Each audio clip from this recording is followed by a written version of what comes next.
जय श्री माता जी। परम पूज्य श्री माता जी कृपा करके ये ध्यान और मेडिटेशन की मंच पर पधारी और सभी संतों को निर्विचारिता स्थिति प्रदान कीजिए माँ। जितनी देर आप निर्विचारिता में बैठ सकेंगे उतना ही आपकी वृक्ष बढ़ेगा।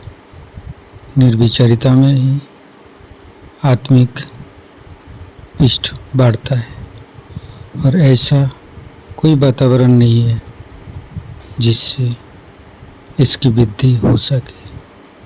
तो परम पूज्य श्री माता जी कृपा करके आज का ध्यान आप खुद ही करा लीजिए माँ। परम पूज्य श्री माता जी आपके श्री चरण कमल पर कोटि कोटि नमन। कुंडली उठा के बंधन लेंगे।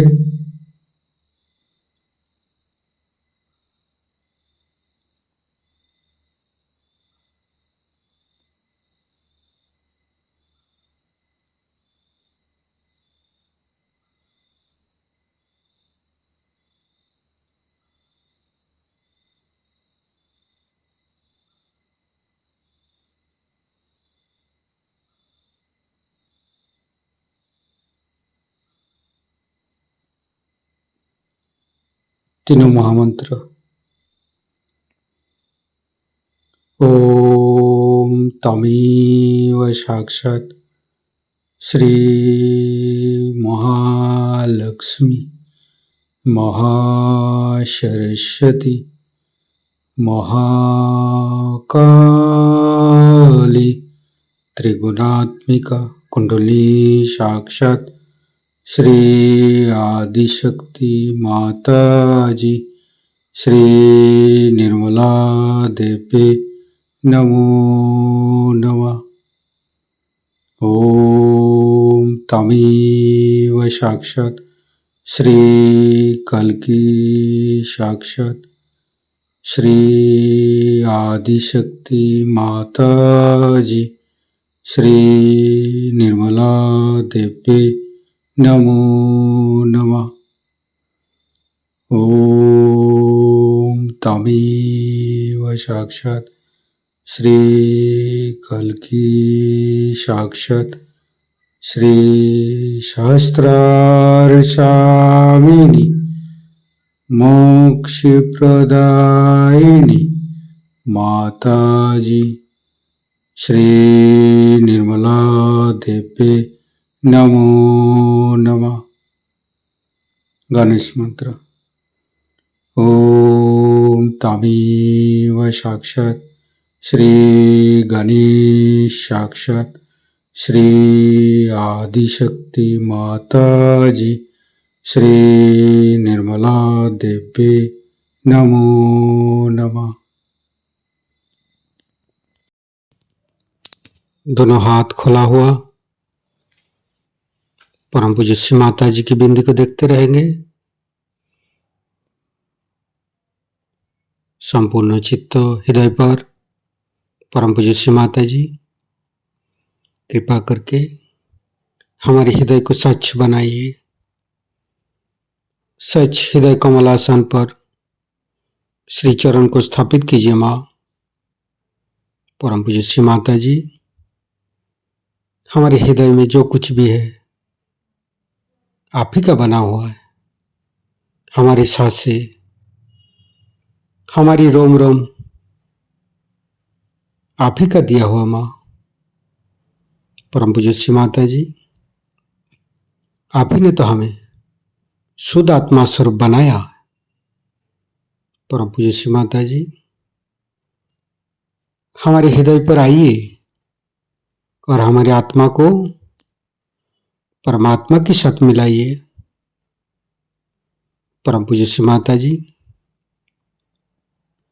आप ही तो दुर्गा जी है, आप ही तो शिव जी है। कृपा करके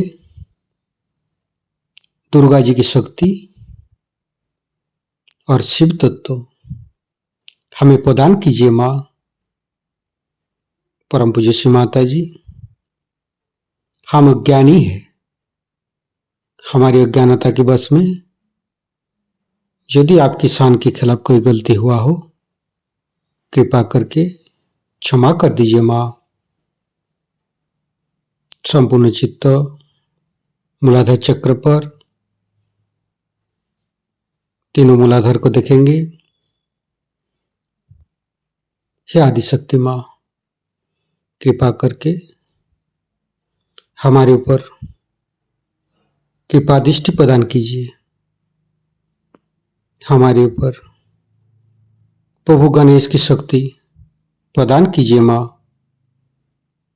हे आदिशक्ति माँ, हम कभी अतीत में चला जाते हैं माँ, कभी भविष्य में चला जाते हैं।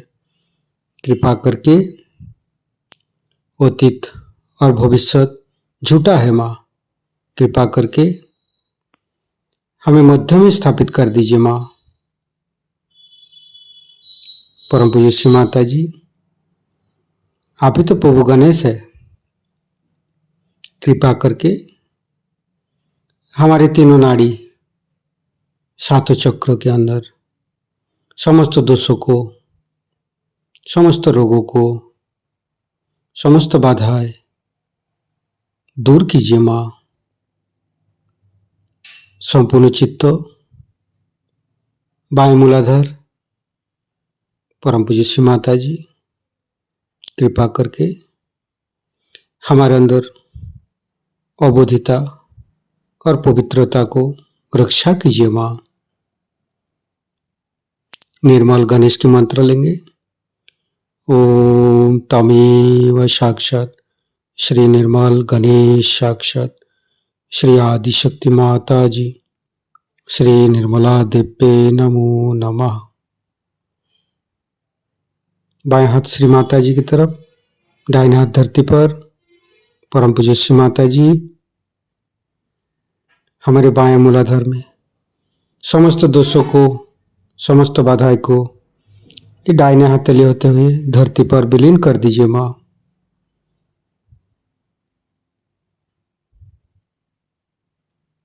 फिर राइट हैंड श्री माता जी की तरफ, बाएं हाथ धरती पर, संपूर्ण चित्त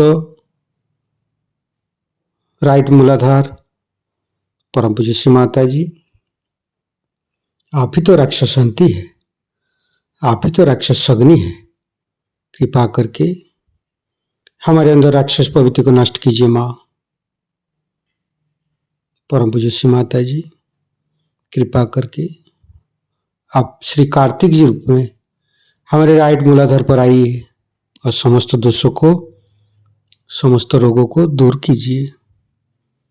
श्री कार्तिक के मंत्र लेंगे। ओम तमेव साक्षात श्री कार्तिके साक्षात श्री आदिशक्ति माता जी श्री निर्मला देव्ये नमो नमः। फिर धीरे धीरे चित्त को मध्य मूलाधार। परम पूज्य श्री माता जी, कृपा करके हमारे अंदर दया कीजिए, कृपा कीजिए, हमारी क्षमा को स्वीकार कीजिए।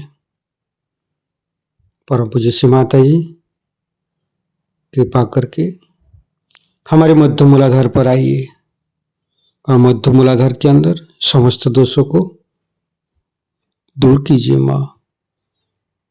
हे आदिशक्ति माँ, आप ही तो गौरी माता है। कृपा करके हमारे मध्य मूलाधार पर आइए। गणेश गौरी माता की मंत्र लेंगे। ओम तमेव साक्षात श्री गणेश गौरी कुंडली माता साक्षात श्री आदिशक्ति माता जी श्री निर्मला देव्ये नमो नमः। संपूर्ण चित्त मध्य मूलाधार पर रखेंगे। ओम गंग गणपते नमः 4 बार करेंगे। ओम गंग गणपतये नमः। ओम गंग गणपतये नमः। ओम गंग गणपतये नमः। ओम गंग गणपतये नमः। साक्षात श्री आदिशक्ति माता जी श्री निर्मला देव्ये नमो नमः। संपूर्ण चित्त मध्य मूलाधार पर रखेंगे। गणेश अथर्वशीष पाठ करेंगे।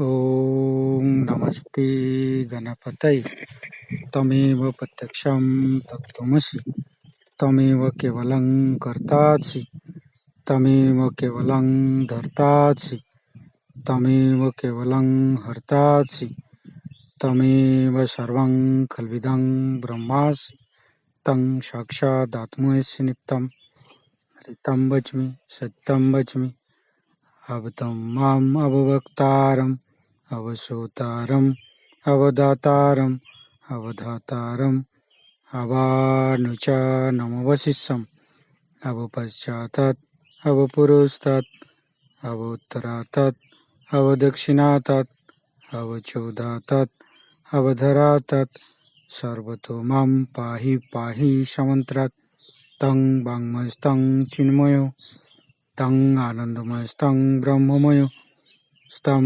सच्चिदानन्दादित्योऽसि स्तं प्रत्यक्षं ब्रह्मासि स्तं ज्ञानमयो विज्ञानमयोऽसि सर्वं जगदं तत्तो जयते सर्वं जगदं तत्तोत्तिष्ठति सर्वं जगदं त्वयि लयमुच्यते सर्वं जगदं त्वयि पत्येति तं भूमिरापो नालो नीलो नमः स्तं चत्वारि वाक्पदानि स्तं गुणत्रयातीतो स्तं देहत्रयातीतो स्तं कालत्रयातीतो स्तं मूलाधारसितोऽसि नित्यं स्तं शक्तित्रयात्मक स्तं योगिनो ध्यायन्ति नित्यं स्तं ब्रह्मा स्तं विष्णु स्तं रुद्रस्तं इन्द्रस्तं अग्निस्तं वायुस्तं सूर्यस्तं चन्द्रमास्तं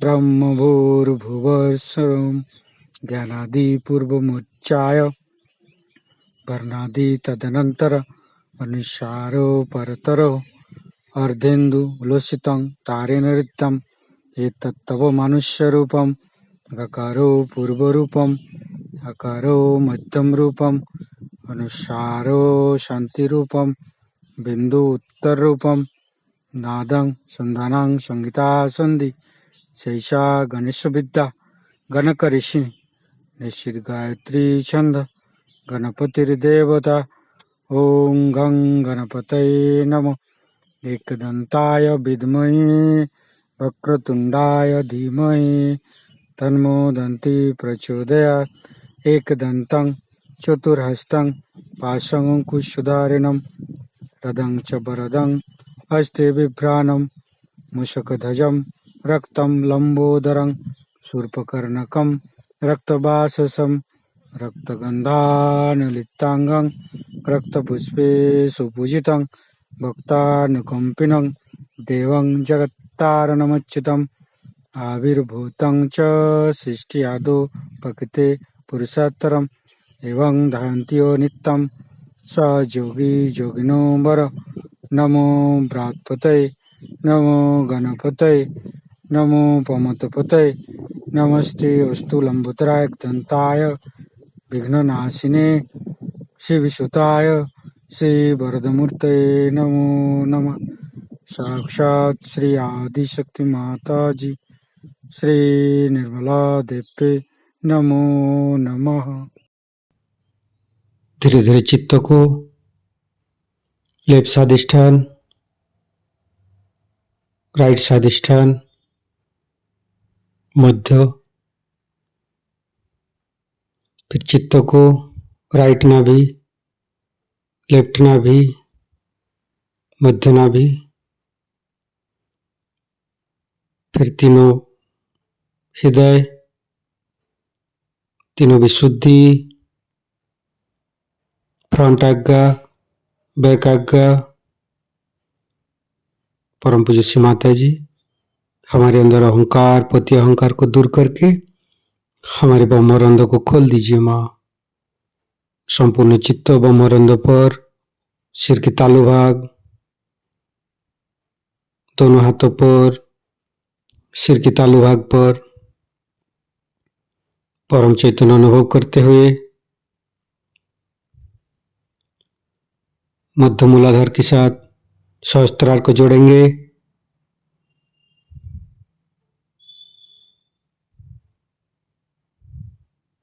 लेफ्ट मूलाधार के साथ सहस्त्रार को जोड़ेंगे।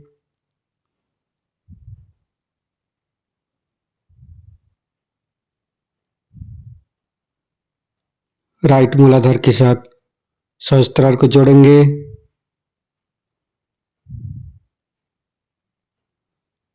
फिर संपूर्ण चित्त सहस्त्रार पर रखेंगे। परम पूज्य श्री माता जी, हमें निर्विचारिता प्रदान कीजिए माँ। हमें ध्यान का स्थिति दीजिए माँ। निर्विचारिता का मंत्र लेंगे। ओम तमेव साक्षात श्री निर्विचारिता साक्षात श्री आदिशक्ति माता जी श्री निर्मला देवे नमो नमः। संपूर्ण चित्त सहस्त्रार पर, हे आदिशक्ति माँ, कृपा करके हमारे ऊपर ऐसी कृपा कीजिए ताकि आपकी अमृत वाणी को हम सहस्त्रार से सुन सकूं। संपूर्ण चित्त सहस्त्रार पर परम पूज्य श्री माता जी की अमृत वाणी हम सहस्त्रार से ग्रहण करेंगे।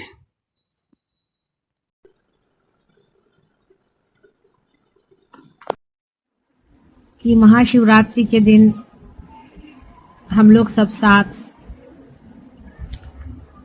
शिव की स्तुति गा रहे हैं। शिव यानी सदाशिव, इन्हीं से सृष्टि शुरू हुई है और इन्हीं में खत्म होगी। सबसे पहले अगर आप ब्रह्म को समझे तो ब्रह्म से शक्ति और शिव जैसे कि एक सेल के अंदर उसका न्यूक्लियस होता है, उसी की तरह शिव और शक्ति सबसे पहले ब्रह्म में स्थापित होते हैं। सृष्टि कैसी हुई, किस प्रकार ये घटना घटित हुई, किस प्रकार ब्रह्म शिव और शक्ति के रूप में प्रकट हुए, ये सारी बातें मैं आपको शनिवार और रविवार में बताऊंगी।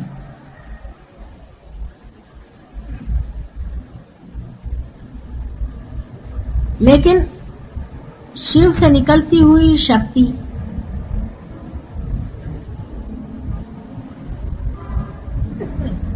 जब एक बाराबोली में घूमती है, जब एक प्रदक्षिणा लेती है, तो एक एक विश्व तैयार होते हैं। ऐसी अनेक प्रदक्षिणाएं शक्ति की होती रही। इसके बारे में भी मैं आपको बाद में बताऊंगा। अनेक विश्व तैयार होते रहे, अनेक भुवन तैयार होते रहे और मिटते भी रहे।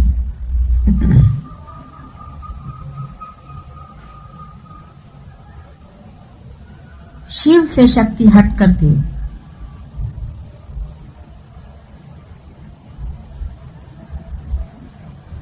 विश्व बनाती है। शिव सिर्फ साक्षी स्वरूप रहते हैं। वे खेल देखते रहते हैं शक्ति का। शक्ति का अगर खेल उनकी समझ में ना आए तो वो जब चाहें तब अपनी शक्ति अपने अंदर खींच ले सकते हैं। सारा ही खेल बंद हो जाता है। वे ही दृष्टा हैं, वही देखने वाले हैं, वही इस खेल के आनंद को उठाने वाले। उन्हीं के कारण सारा खेल है। इसलिए अगर वो न रहे तो सारा खेल खत्म हो जाता है।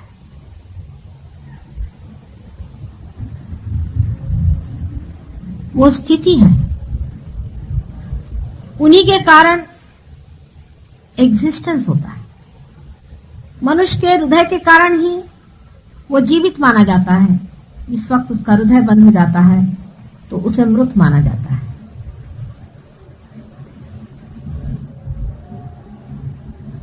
जब शिव अपनी आंखें बंद कर लेते हैं तो उसे संहारक कहा जाता है।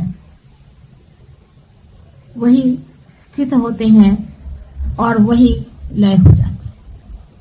क्योंकि वो स्थित हो सकते हैं, वो लय भी हो सकते हैं।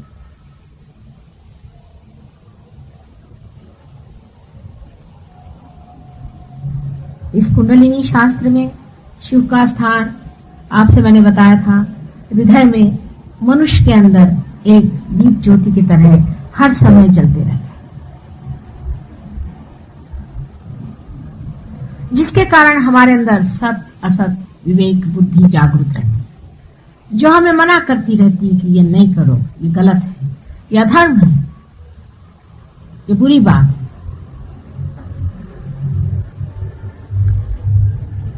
ये कपट है, ये लोभ है, ये मद है, ये मत्सर है, ये अधर्म है, ये मनुष्य की प्रतिष्ठा से गिरा हुआ काम है, ये शोभनीय नहीं है।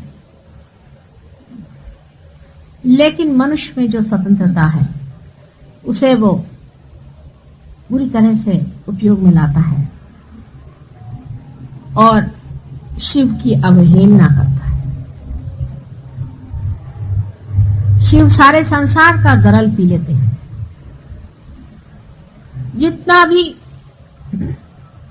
विष हमारे हृदय में बसा रहता है,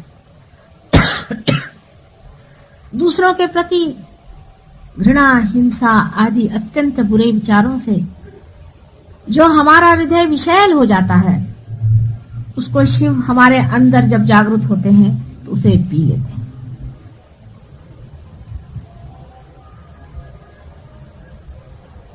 शिव का खाद्य ही, उनका पीना ही गरल है।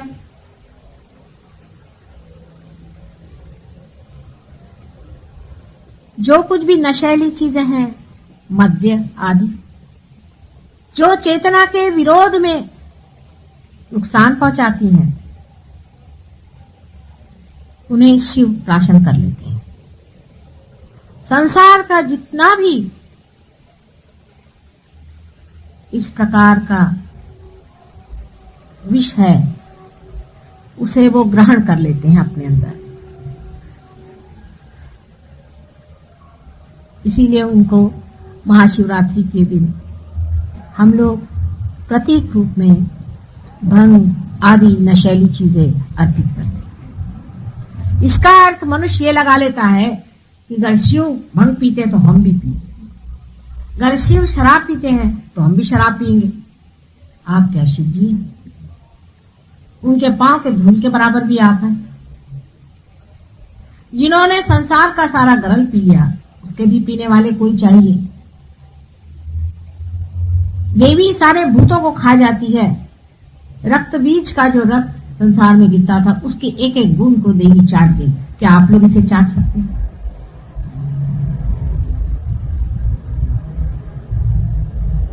आप लोगों का क्या उनसे मुकाबला है, जो आप शिव जैसे भंग पीने निकले? शिव चाहे दुनिया भर की भंग पी ले, उन पे चढ़ती नहीं। आप लोगों का ये हाल है।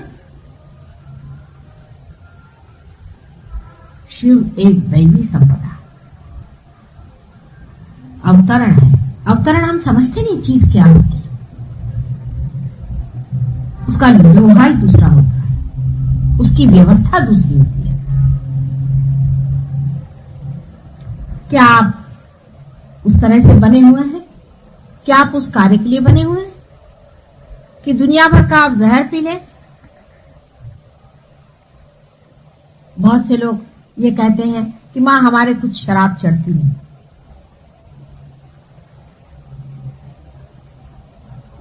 इससे बढ़कर और कोई भी झूठ नहीं हो सकता।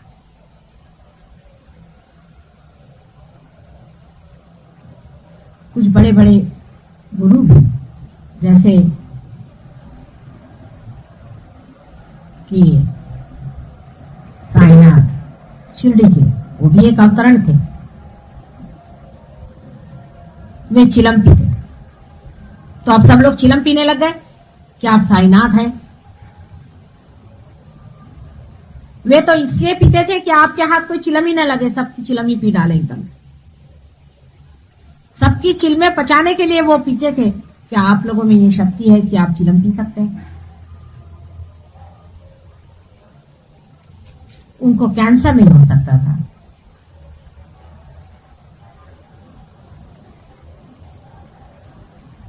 शिव के भक्त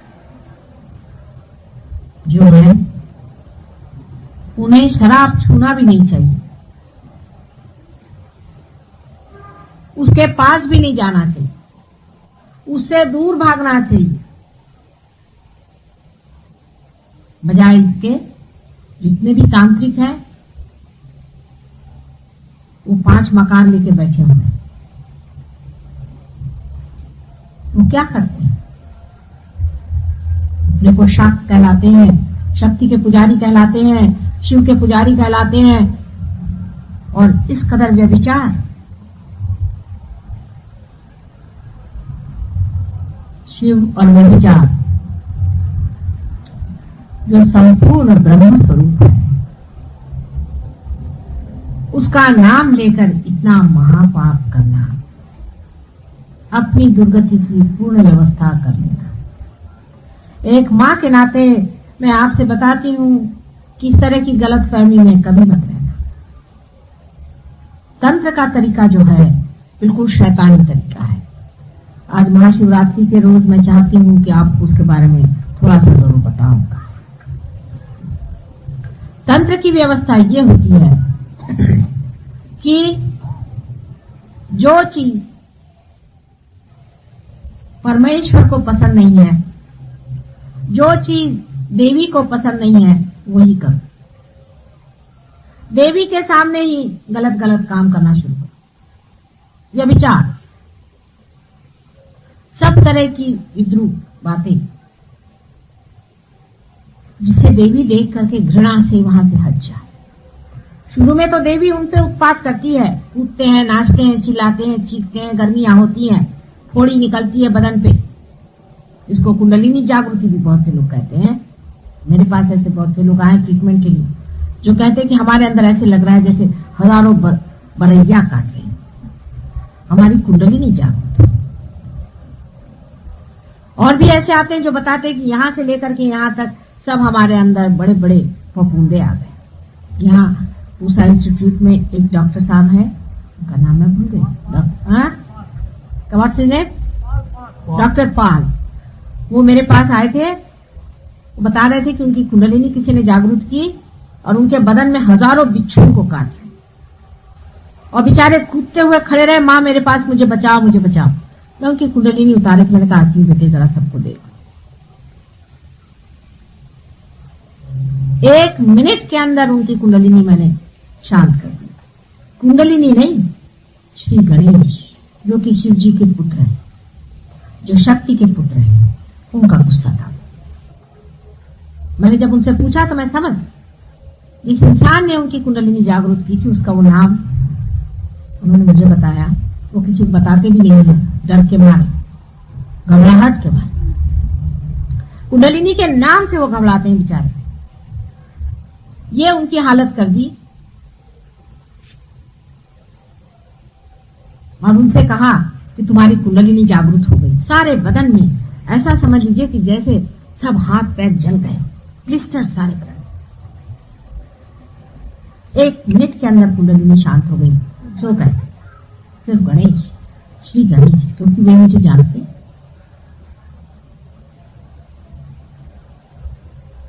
ऐसे तांत्रिकों से बहुत बच के रहने की जरूरत है। देवियों के सामने जाकर के, खजुराहो में आप जाके देखिए इन तांत्रिकों ने क्या उत्पात कर रखा है। 6वीं सदी में शंकराचार्य के बाद में तो इन्होंने एक नया ही जंग खड़ा कर। जैसी देवी की बात उन्होंने कही, उन्होंने सोचा कि हाँ अब मां का राज्य आने वाला है, चलो इसके पीछे लग जाओ। उस वक्त के राजा लोग बहुत ही गिरे हुए, बहुत ही बुरे नजर से देवी की ओर देखते थे। इतने दुष्ट लोग उस वक्त राज्य करते थे, पूरा पट्टा की पट्टा यहां से बंगाल तक। और उनके जो मंत्री लोग थे वो यही थे, जैन। जैन लोगों में खाने के मामले में तो पट्टे बांध के घूमते हैं मुंह पर।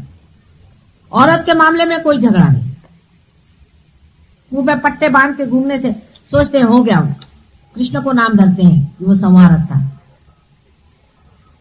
राम को नाम धरते हैं वो संहारक था। हालांकि महावीर बहुत ऊंची चीज है। जैसे हमने सबका ही ठिकाना किया है, ऐसे जैनियों ने महावीर का भी ठिकाना कर दिया। ये तो सभी के एक एक धर्म होते हैं। उन्होंने ये प्रथा चलाई कि छोटे छोटे लड़के लड़कियों को भी वो आश्रमों में भेजते थे, जैसे कि पोप करते हैं। उस वजह से इस कदर अनैतिकता बढ़ गई, जबरदस्ती की बात। यहां तक कि ब्राह्मणों ने भी ये बात उठाई कि विवाह के पश्चात भी मनुष्य को बिल्कुल संयमित रहना चाहिए और ब्रह्मचर्य में रहना चाहिए। बिल्कुल अननेचुरल सी बातें। उसके जो दबाव से खजुराहो जैसी गंदी चीजें तैयार हो। हालांकि खजुराहो में मैं जरूर कहूंगी कि कलाकारों ने भी कमाल कर दिया। जहां जहां उन्होंने मूर्तियां बनाई वहां देवी देवताओं की मूर्तियां काफी बड़ी बड़ी बनाई, मोटी मोटी, क्योंकि होते ही देवी देवता मोटे ही होते हैं, क्योंकि उनको पानी की बहुत जरूरत है। जितने चक्र चलते रहते हैं तो पानी तो ऊपर से चाहिए, नहीं तो चलेगा नहीं। और बाकी ये छोटी छोटी लंबी लंबी पतली पतली कहीं कहीं उन्होंने लगा दी राजा को खुश करने के लिए। लेकिन वो कोणार्क का जो वो था, तांत्रिक था, वो उसका क्या कहे। अब वहीं पर आप देखिए पास ही में ऐसे भी मंदिर हैं जहां पर ये वाममार्गी जा करके और देवी को असंतोष में डालते, मदिरा पीते, शराब पीते हैं और व्यभिचार करते। और जब वहां से देवी का चित्त हट जाता है, यहां तक हमारा फोटोग्राफ से आपको बताते हैं, आपसे अभी तो आपको वाइब्रेशन आएंगे अगर आप देखें तो। लेकिन अगर इसके सामने व्यभिचार होना शुरू होगा तो इसमें से फोटोग्राफ में से हम गायब, आपको कोई वाइब्रेशन नहीं आने वाला।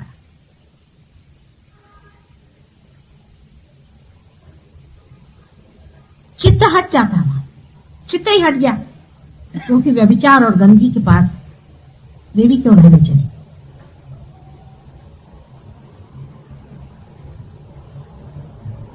वैसी जगह शिव जी बैठते हैं काफी देर तक, और तड़ाके भी बहुत देते हैं वहां पर। भैरव नाथ भी वहां जमे रहते, उनके तड़ाके के बगैर लोग ठीक नहीं होते। पहले खूब तड़ाके खाते,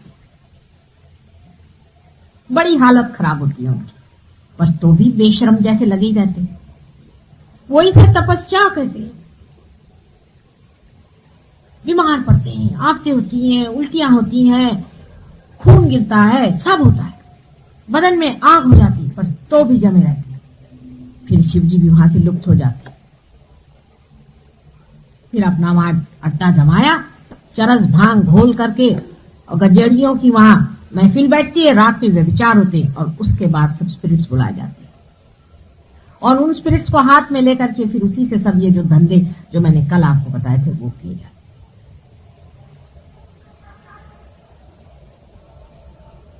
शिवजी के भोलेपन की ये हद है,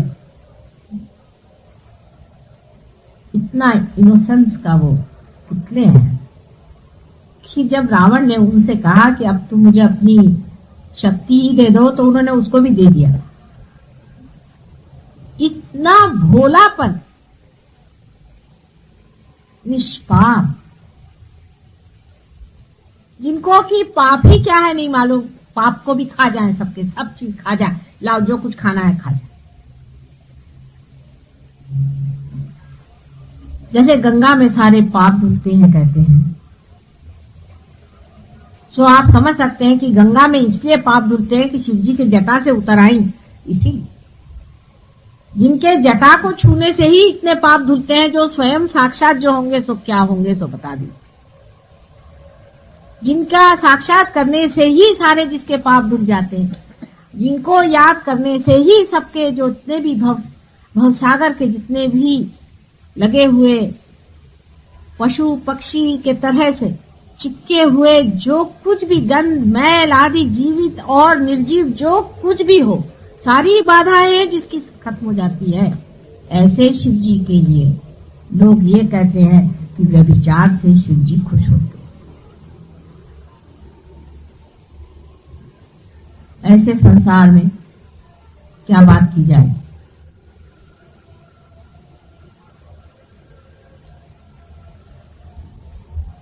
ये तांत्रिक शिव जी के दुश्मन नर्क में मरेंगे कीड़े के मौत से।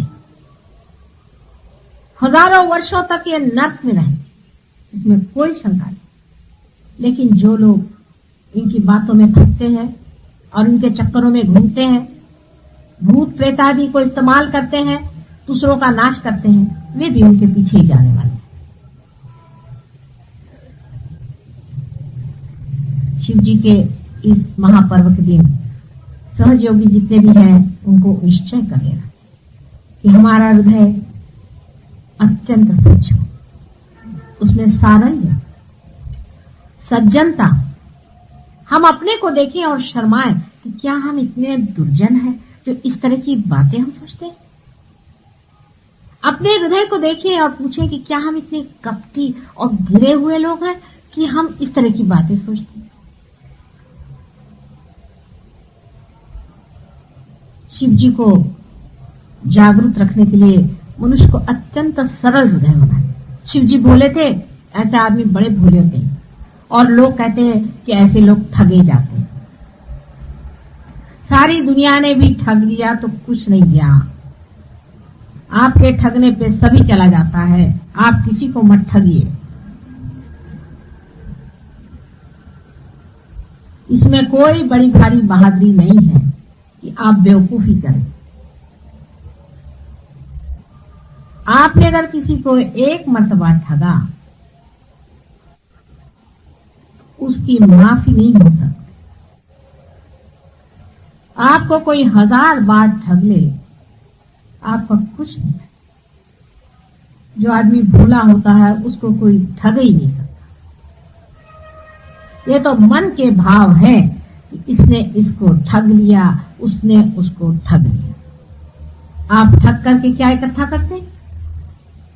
धन, ठगा हुआ धन, दूसरे को ठगा हुआ धन कितना नुकसानदेह होता आपको पता नहीं। अभी रामपुरी में एक सज्जन मेरे पास आए और मुझसे कहने लगे कि हमारे पुरखों का कुछ पैसा जमीन में गड़ा हुआ है मां, और हमें मालूम है वो गड़ा हुआ। 3 पुश्त पहले किसी ने वो निकालने की कोशिश की, उसी दिन उस घर में 3 मृत्यु हो गई। उसके बाद दूसरे पुष्ट ने शुरू किया, उस वक्त भी फिर 3 मृत्यु हो गई। फिर चौथी मर्तबा ऐसा हो गया। अब हम हैं, अब हम क्या करें? मैंने कहा भूल जाओ धर्म, बिल्कुल भूल जाओ, उसको खत्म होने दो, उसको छूने की जरूरत नहीं। किसी को मार के, किसी के बाल बच्चे भूखे रख के, किसी की आत्मा को तड़पा के आप ये पैसा लेकर के आए हैं। उनकी आत्माएं जो तड़पती हैं वो बहुत बड़ी प्रचंड शक्ति है, आपके बच्चों के बच्चों के बच्चों तक खा जाए।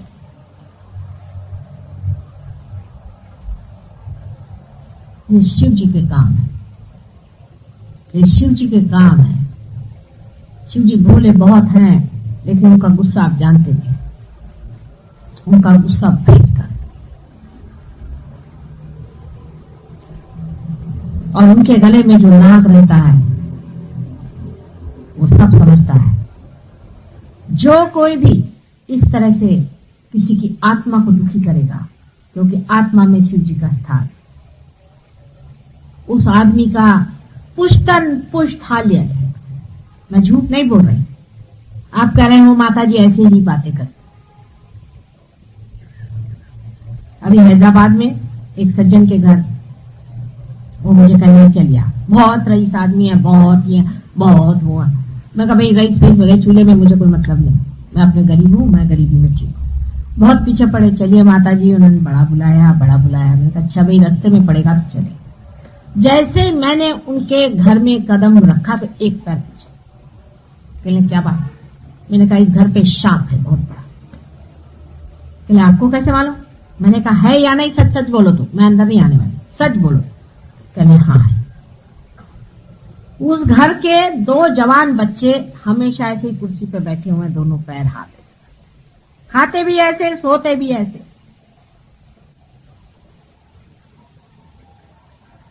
मेरे से कहने लगे कि माता जी इनको ठीक करिए। मैंने कहा देखिए मुझे क्षमा करो, मैं जा रही। वैसे ही मैं बाहर निकल आई।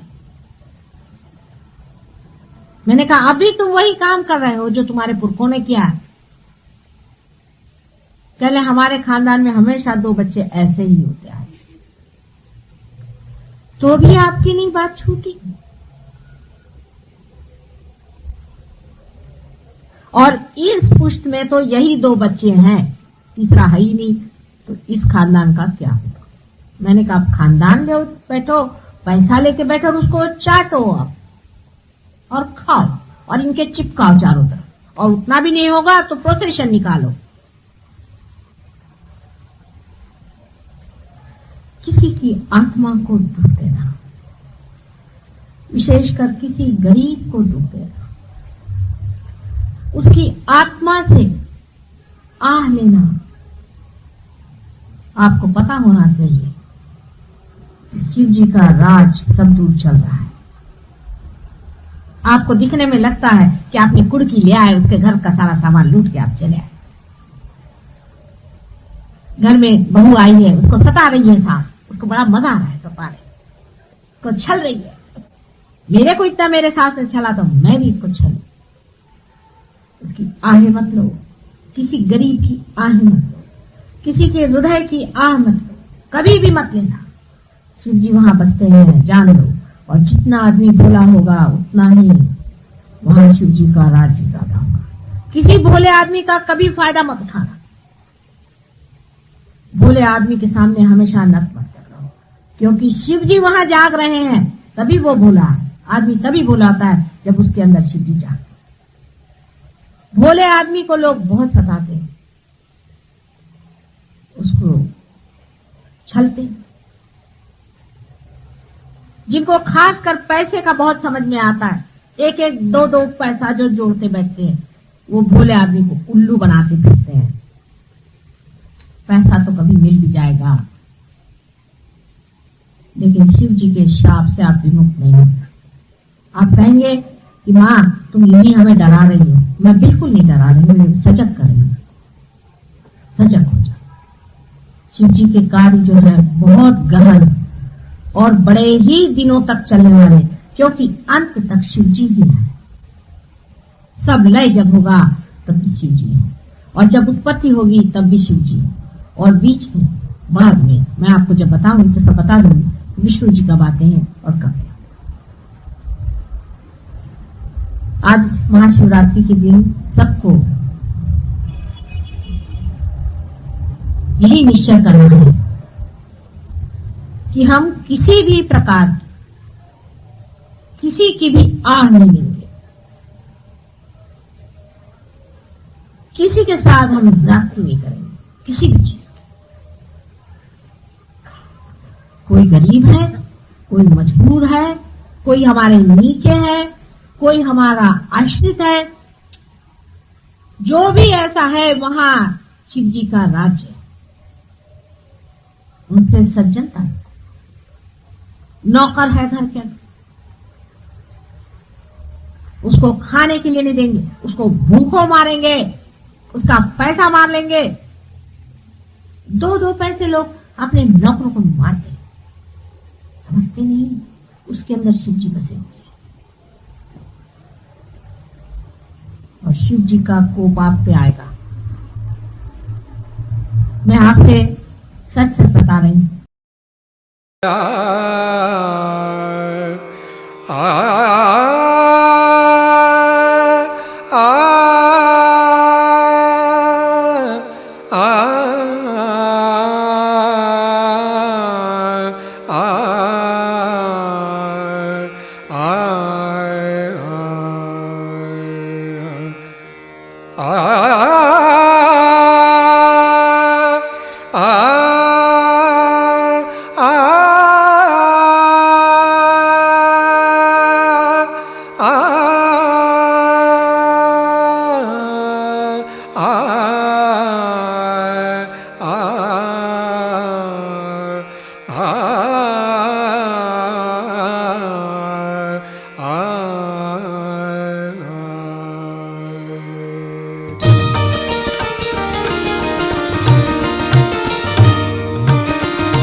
आज मोरी लाज रखली जो, आज मोरी लाज रखली जो, आज मोरी लाज रखली जो, आज मोरी लाज रखली जो, मोरी विपदा दूर करो, मोरी विपदा,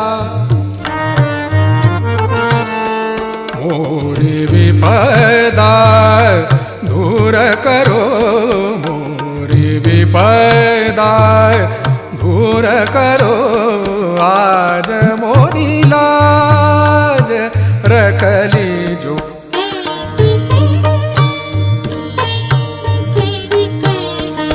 आज मोरी लाज रखली जो, आज मोरी लाज,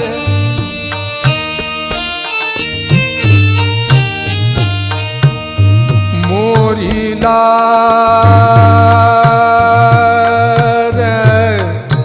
मोरी लाज, आज मोरी लाज रखली जो, मोरी लाज, मोरी लाज, मोरी लाज रखली जो, आज आज मोरी लाज रखली जो, आज मोरी लाज,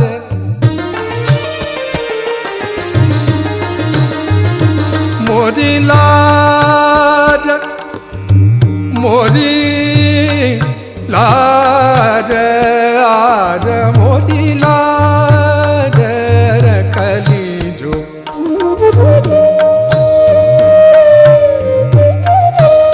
मोरी लाज रखली जो, मोरी लाज, आज मोरी लाज रखली जो, आज मोरी लाज रखली जो,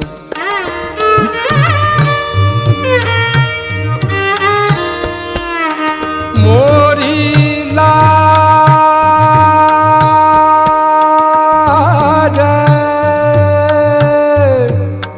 मोरी लाज रखली जो, आज मोरी लाज रखली जो, मोरी लाज,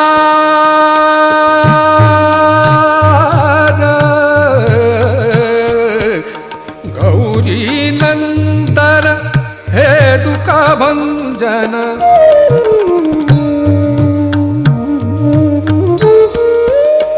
गौरी नंदन,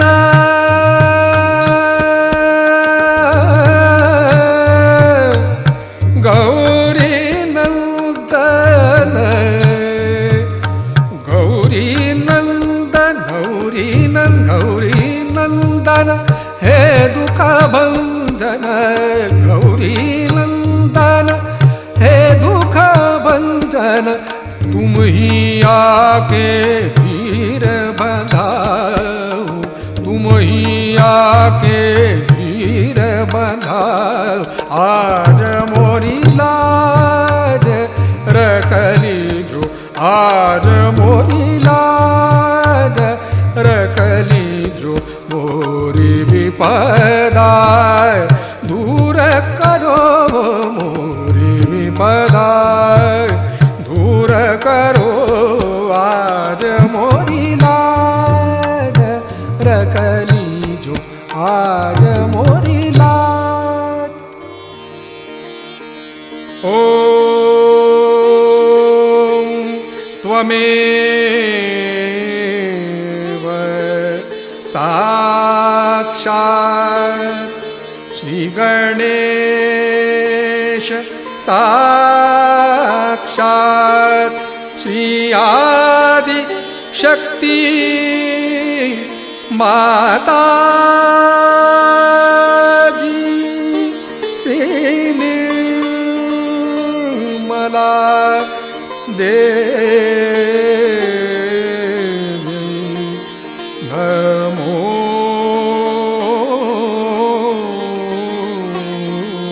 नमः।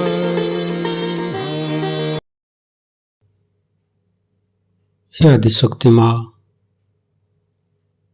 आप जी आज दहन करा के हमको परम चैतन्यित किए, हमें निर्विचारिता स्थिति प्रदान की है। इसके लिए माँ आपको कोटि कोटि नमन। हे आदिशक्ति माँ, आप ऐसे ही हमारे साथ छत्र छाया बन के रहिए, परम चैतन्यित प्रदान करते रहिए। माँ कुंडली उठा के बंधन लेंगे।